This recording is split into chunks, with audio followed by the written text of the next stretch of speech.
Greetings, I'm Dr. Batcha Montgomery. Thanks for joining us this evening.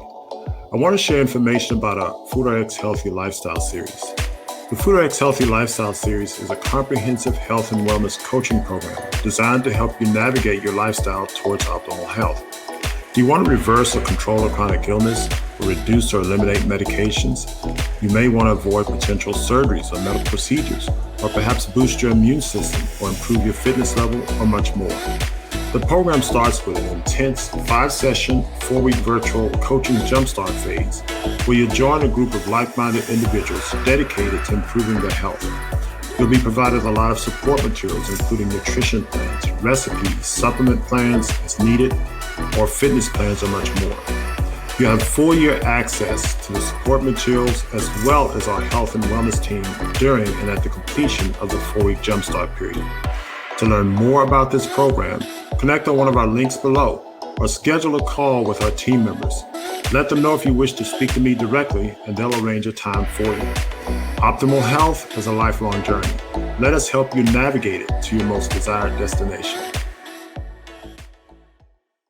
Food chef, I remember he always talks about, like, he says it like, you're not getting sunfire food, because like when you take the food out of the sun, or you take it out before it's ripe, it doesn't have more time to mature and get more sunlight. So I agree with all of that. That makes a lot of sense.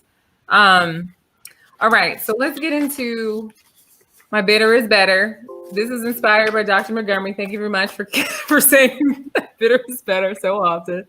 So what I did is I made better an acronym, and I'm gonna use these to go through a few reasons why bitter foods are great. This is just a few. Honestly, there's so many. I just wanted to nail it down to a few to start the conversation. So B for me is break sugar addiction.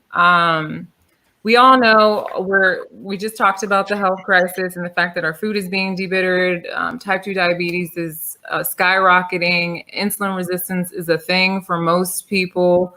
Obesity is a thing. And the more sugar we eat, the more sugar we crave. It's a perpetual addictive cycle. And so as we know, we eat the sugar, we like it, it's addictive, then our blood sugar levels spike, and then insulin's secreted, our blood sugar levels drop, we get hangry, and then we go eat some more sugar. And it just keeps going and going. And the reason why bitter foods are really great for breaking sugar addiction is actually because bitter and sweet are kind of in opposition in the brain. So we saw that they have bitter taste receptors and sweet taste receptors and all of that.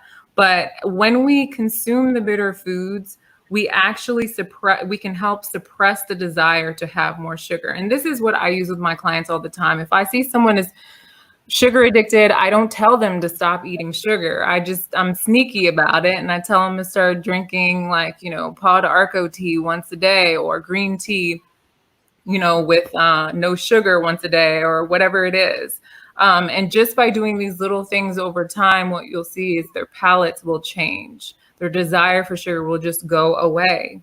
And it makes it easier and easier to then have more bitter foods, because it's the same thing. Just as we continue to crave sugar when we eat it, once we have bitter foods, we actually start to adjust to it, and we're able to accept other bitter foods because of that. Is there an upregulation of bitter receptors when you stimulate bitter foods, or downregulation? Do we know the mechanism behind that? That's a great question. I think there might be an upregulation of bitter receptors. I'd have to confirm that, though. I can't remember what I read about it, but that is a great question. I think that might be why, as you keep eating them, you start to feel even more comfortable consuming them. It's a good one. We hold on one second. We had a comment here. I didn't want to put that one up there. Someone says, Stafford, I use a barrel gas before meals. It's a bitter OTC, over the counter. Is that a natural substance? A barrel gas? Anybody know what that is? I have no idea what that is. I asked that question. I'm not familiar with that one. Yeah, I asked the question in the chat. They didn't respond yet, so we'll see. Anyway, sorry about that. Go ahead. No problem. All right. So the first E in better is enhanced digestion. I have here the low stomach acid symptoms because generally speaking, as we get older, our digestive processes just start to weaken. A lot of people are having a lot of issues. 15% of people over 65 usually have low stomach acid. I feel like the number of people with low stomach acid that are much younger is also pretty high. I feel like I see it all the time in my practice. Sometimes it gets misdiagnosed and people are put on antacids, even though they have stomach acid symptoms, low stomach acid symptoms. So it's a thing. And some of the symptoms may be belching after meals, bloating, heartburn, gas, undigested food in your stool, acne, anemia, mineral deficiencies, intestinal infections, chronic candida. Sometimes also thinning hair is a thing for low stomach acid. And low stomach acid is an issue also because it leads to malabsorption of nutrients, especially nutrients that need an acidic environment in order to be absorbed. Things like zinc, B12, manganese, calcium, they all need an acidic environment to be absorbed properly. And so this can lead to deficiencies that cause other issues in the body. The cool part about bitters is that you can take bitters before meals to actually encourage the stomach cells because they produce more acid when they're in contact with bitters. A really great one that I use a lot of times for low stomach acid is gentian. And gentian is pretty mild. I know some people use things like betaine, HCl, but I like gentian better because it doesn't bother people as much. It doesn't have any adverse crazy symptoms, and it will stimulate having these herbs at the start of the meal stimulate the bitter receptors, which then upregulate gastric acid production. So it's a great way to get your stomach acid up. And then the other thing is that eating bitter also will stimulate your gallbladder to produce bile. So it helps with the digestion of fats. If you're eating a lot of fatty foods, or if you're someone who had a really fatty diet and for a really long time, and your gallbladder is sluggish, then eating bitter foods is also going to help you get your gallbladder going. The first T in better is for tend to heart health. We talked a little bit about the fact that there actually are bitter receptors in the heart. I found that super fascinating. Those receptors are thought to be important in regulating the strength of the contractions of the heart. And research has also shown that stimulation of the bitter receptors in the heart can actually improve blood pressure control. And so one of the biggest classes of bitter compounds is flavonoids. And flavonoids are a really large group of phytochemicals. There's actually, I think, 6 subclasses. And so there's a lot. It's basically like eating the rainbow. You can see here that if you berries, all kinds of berries, strawberries, raspberries, blueberries, green tea, red wine, black tea, kale, arugula, red cabbage. I mean, this also includes even citrus, different things like that. So all of these are high flavonoid foods. And if you see on the right, this chart here shows that the more flavonoids we're consuming, the greater our risk for cardiovascular disease decreases. So as we consume more flavonoids, we decrease our risk for cardiovascular disease, which is a really great thing. And the reason why is because flavonoids are well known to protect against the oxidation of LDL cholesterol, which interrupts the process of atherosclerosis. So it's going to stop that progression into heart disease. So we can use it as a preventative measure. And then I think this is also why plant-based diet works so well when people actually do have cardiovascular disease as well. It's another reason, at least. Yeah. The next T is for trim down belly fat. This photo is just here for inspiration. These are some of my ageless sheroes. You too can have abs over 60 if you exercise. And also if you eat your broccoli, and that's because of a phytochemical called sulforaphane. Sulforaphane is found in broccoli sprouts, broccoli, cauliflower, kale, Brussels sprouts, most of the brassicas, cabbage, bok choy, watercress. And it's really effective for belly fat and also just getting slim. So the study that I found was a study done in 2017 in the journal Diabetes, which is published by the American Diabetes Association. And they found that mice that were fed a diet high in sulforaphane gained 15% less weight than the control group. And they also found that those same mice saw a 20% reduction in their visceral fat or their belly fat, along with a notable decrease in their glucose levels. So sulforaphane was really integral in reducing the belly fat. It also accelerated the browning. It also can accelerate the browning of adipose tissue. So it will encourage the body to take white fat cells and turn them into active beige or brown calorie burning fat cells. So this leads to us burning more calories every single day. The other thing that sulforaphane does is it can help you improve your gut bacteria. So it can help with increase the amount of good bacteria in your gut, which is also, as we know, really helpful for weight loss and combating obesity. All right. And a good source of that again is what? What are the foods on that one? All of the brassicas. So kale, cabbage, bok choy, cauliflower, broccoli, all of those. Oh, wow. Yeah. Good. And then E is the next E is for enhanced brain functioning. So I talked about how there's bitter receptors found in the brain, which is so interesting. And all of these receptors, wherever they're found, they're serving some purpose. People are still trying to figure out what all the purposes are. But some of the previous research has shown that bitter tasting iso-alpha acids in the hops plant. Now, hops is an herb. It's also used in beer. So it's what gives beer that taste, but you can get hops outside of beer. I've had kombucha with hops in it. There's another way you can have hops. And they showed in the research that it can help prevent brain inflammation and Alzheimer's pathologies in mice. Bitter compounds in general can also possibly delay memory problems associated with aging through multiple mechanisms, including increasing blood flow to the brain, and also reducing inflammation overall. The other thing that bitter compounds do when it comes to brain has to do with our mood.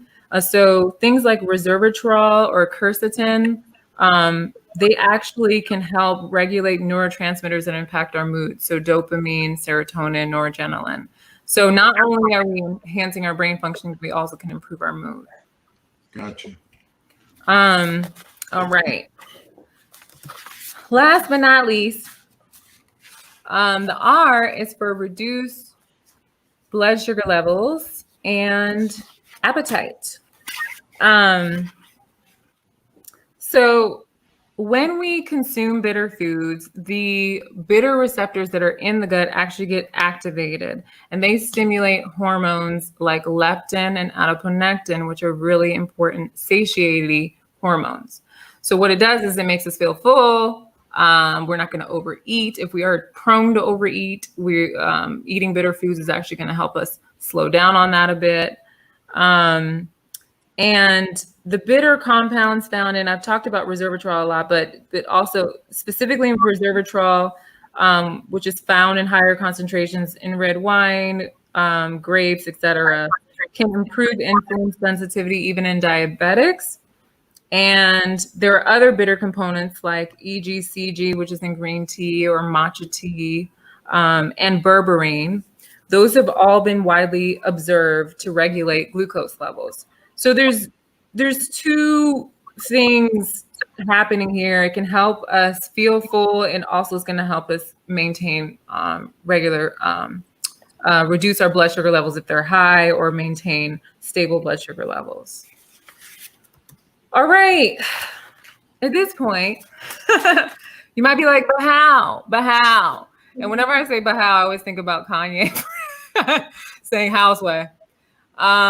So I looked at a bunch of research and I was trying to figure this out. And it was really interesting because it seems like most of the researchers are literally saying the same thing. They're like, how? Houseway.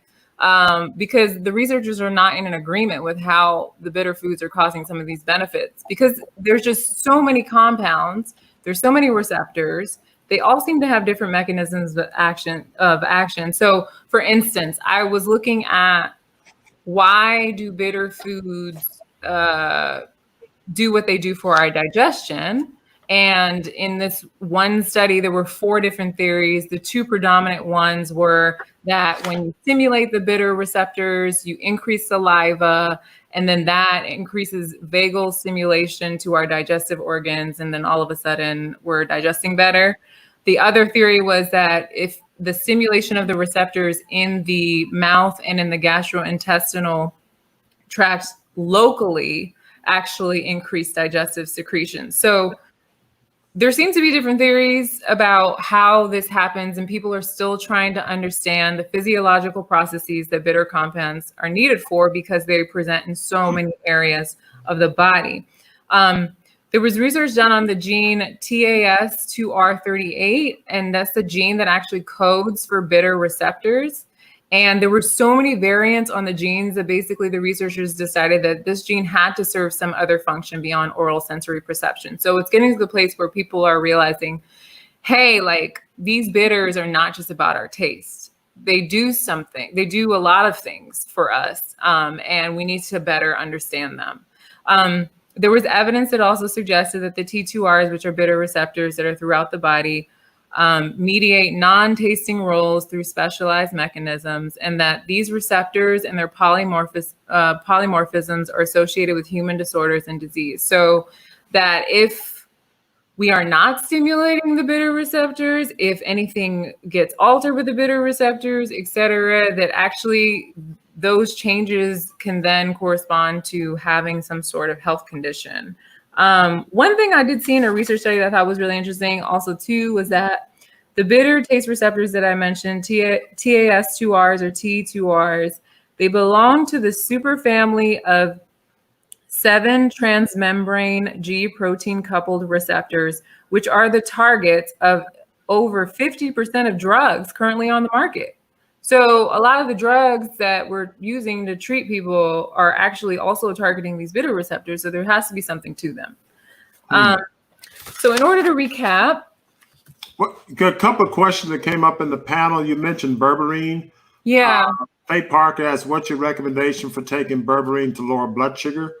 We use berberine supplements. Anybody, if you want to chime in on this, do you use a berberine supplement, or do you get them sourced as a natural fruit? Or I think I would love to hear Dr. Atkins' thought on this, but I usually don't start with trying to lower people's blood sugar levels using supplements. Yeah, we use plant-based diet, and it's effective that way. We use berberine. Berberine, it helps with blood sugar, but we also use it with lipids, but it inhibits boy, I'm blanking on the enzyme, but it helps lower LDL cholesterol as well. Okay. But anyway, that's Anyway, but Floyd, Pam, or Celeste, any comments on berberine? Well,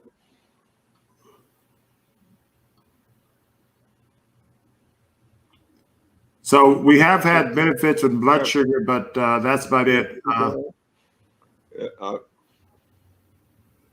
I would start with your diet, honestly. Yeah. And supplementation when it comes to blood sugar levels, I feel like can be an add-on if it feels like things aren't progressing, but I always start with people's diet. There was another question on apple cider vinegar. Let me see if I can find that. Go ahead, Pam. I just want to say, I think I accidentally muted myself, but I tend to agree with this, Sosa. I would start with the diet. I think a lot of times when we have blood sugar issues, we want a magic pill or herb to bring our blood sugar down, but the root cause is what we're eating. But when we change our diet, then the herbs can enhance the the low blood sugar lowering effect, and of course exercise to help the blood sugar go into the cells, and but there are, all these, the berberine can be used, but I would not put my money on that. I put my money on changing my diet. That would be the most important thing to start with. And to follow up real quick, D Park 1240, apple cider vinegar. And I heard you asked about apple cider vinegar. Yes, I put that on the screen. But they asked about apple cider vinegar. Can apple cider vinegar be taken before meals to help with digestion of foods and bowel? Okay, so apple cider vinegar. Go ahead. Anybody?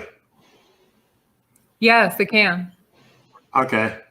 Go ahead. You want to dilute it. What I usually say is to take apple cider vinegar on an empty stomach because can you hear me? Yeah, you're in and out, but keep going. Oops, you're out. I think you're frozen.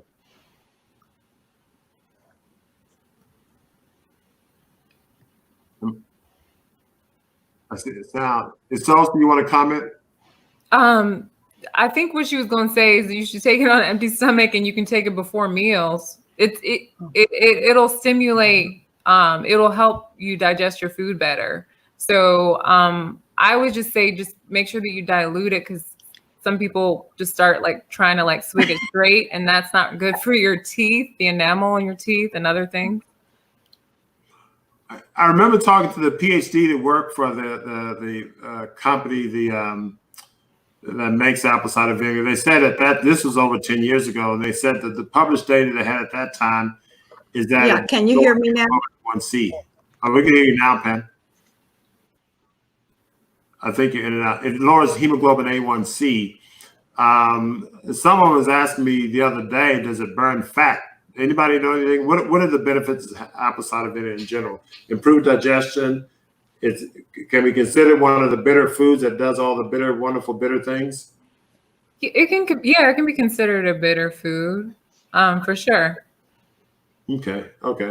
Anyway, I get that question a lot. I guess we spent a little time on it, but thanks for that insight. I'm sorry, so go ahead and continue. Okay. All right. So just to sum up. Wait, Dr. Atkins. Can you hear me? Yeah, we can hear you. Off and on. I think it's in and out. Oh, can you hear me now? Yes. Okay. I think apple cider vinegar also is going in and out. Yeah, we can hear you. It's a little bit out, but keep going. Listen. Well, oops, a little shaky. I tell you what, Pam, go out. There seems to be a delay. Log back in. Okay. Log out and log back in. It has an alkalizing effect, which. Okay. Oh.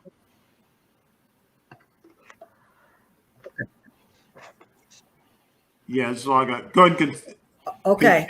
So we'll pick up that comment toward the end of your presentation. Okay. All right. So I just want to summarize some keys from the presentation. The first one is that we can actually use the taste and flavors of our food to bring our bodies back into balance and promote good health. So pay attention to what you're eating, the predominant flavors and tastes you're eating. And if you need to, work with a practitioner to figure out what is causing you to be off balance. And the second major key is that our genetics can determine how we respond to bitter foods. Not everyone's going to respond the same way. Some people can't stand vegetables. Some people love them. Some people can, there are certain compounds we might like more than other compounds, et cetera. So we just need to start somewhere. The last key is that we should just start eating more bitters, and that's going to increase our tolerance for them and will help us be better. So we will